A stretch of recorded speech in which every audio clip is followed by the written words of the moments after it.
মধ্যপ্রাচ্যের আকাশে যখন বারুদের গন্ধ, তখন একটি ছবি যথেষ্ট হয়ে উঠল নতুন করে আগুনে ঘি ঢালার জন্য। কোনো ক্ষেপণাস্ত্র নয়, কোনো সেনাবহরও নয়, মাত্র একটি ব্যঙ্গাত্মক কার্টুন দিয়েই যুক্তরাষ্ট্রের প্রেসিডেন্ট ডোনাল্ড ট্রাম্পকে সরাসরি ইতিহাসের স্বৈরাচারী ফেরাউনের কাতারে দাঁড় করিয়ে দিলেন ইরানের সর্বোচ্চ নেতা আয়াতুল্লাহ আলী খামেনি।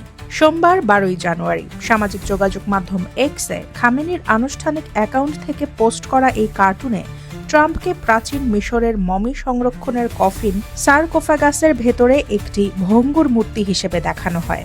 পেছনে ছিল পিরামিড, দেয়ালে খোদাই করা হায়ারোগ্লিফিক্স, সব মিলিয়ে যেন ইতিহাসের কাঠগড়ায় দাঁড় করানো হয়েছে বর্তমান বিশ্বের সবচেয়ে ক্ষমতাধর নেতাদের একজনকে। ছবির সঙ্গে দেওয়া বার্তায় খামেনি ট্রাম্পকে ফেরাউন ও নমরুদের মতো ইতিহাসের কুখ্যাত স্বৈরাচারীদের সঙ্গে তুলনা করেন। তিনি স্মরণ করিয়ে দেন ইরানের পাহলভি রাজবংশের রেজা শাহ ও মোহাম্মদ রেজার মতো দুর্দণ্ড প্রতাপশালী শাসকরাও ক্ষমতার শিখর থেকে পতিত হয়েছেন। খামেনির ইঙ্গিত স্পষ্ট, আজ যারা অহংকারে বিশ্ব শাসনের স্বপ্ন দেখছে তাদের পরিণতিও ভিন্ন হবে না। বিশ্লেষকদের মতে এই কার্টুন মূলত ট্রাম্পের সেই উস্কানিমূলক বক্তব্যেরই জবাব, যেখানে তিনি ইরানের জনগণের মুক্তির জন্য প্রয়োজনে সেনা পাঠানোর কথা বলেছিলেন। গত 16 দিন ধরে চলা সরকার বিরোধী বিক্ষোভে নিহতের সংখ্যা 500 ছাড়িয়েছে বলে মানবাধিকার সংস্থা HRANA দাবি করার পর তেহরানের ওপর পশ্চিমা চাপ আরও বেড়েছে। এদিকে পরিস্থিতি মোকাবেলায় যুক্তরাষ্ট্র যে নীরবে বসে নেই তা নিশ্চিত করেছে মার্কিন সংবাদ মাধ্যম CBS ও ওয়াল স্ট্রিট জার্নাল।